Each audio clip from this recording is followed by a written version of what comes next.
Bonjour, nous nous retrouvons pour un nouvel éco-geste. Aujourd'hui, nous allons nous intéresser à nos systèmes de chauffage. On va s'intéresser aux radiateurs.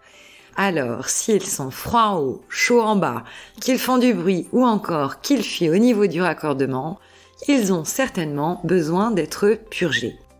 Il faut savoir qu'au-delà de ne pas permettre au radiateur de fonctionner à pleine capacité, l'air qui a pu s'accumuler dans l'installation pousse la chaudière et fait monter la facture de gaz inutilement.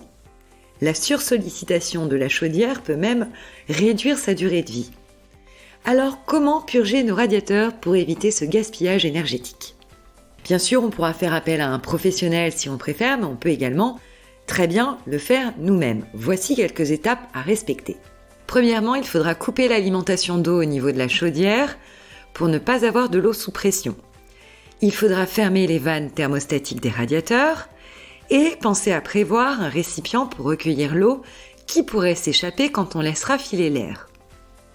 On commencera par purger le radiateur situé au point le plus bas de l'habitation.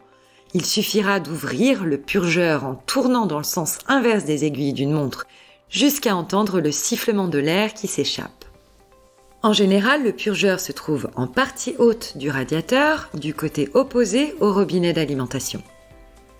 Sur certains modèles plus anciens, une clé spéciale peut être nécessaire pour dévisser. On pourra se procurer la pièce adéquate en quincaillerie ou dans une grande surface de bricolage.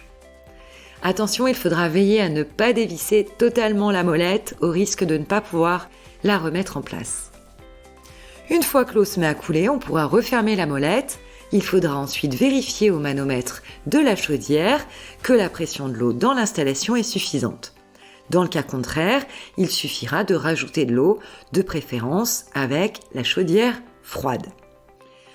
Il est conseillé de purger un radiateur tous les ans. En revanche, si on habite dans une maison à plusieurs étages, il faut savoir que l'air monte dans l'installation et les radiateurs situés dans les étages devront probablement être purgés plus fréquemment que ceux qui sont situés au rez-de-chaussée.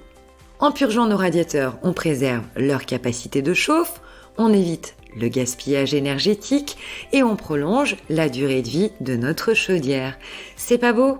Alors voilà, on y pense. Si les radiateurs font des bruits bizarres, s'il y a une fuite au niveau du raccordement ou s'ils sont froids en haut et chauds en bas, on pense à les purger. On vous souhaite une excellente journée et on vous retrouve demain pour un nouvel éco-geste.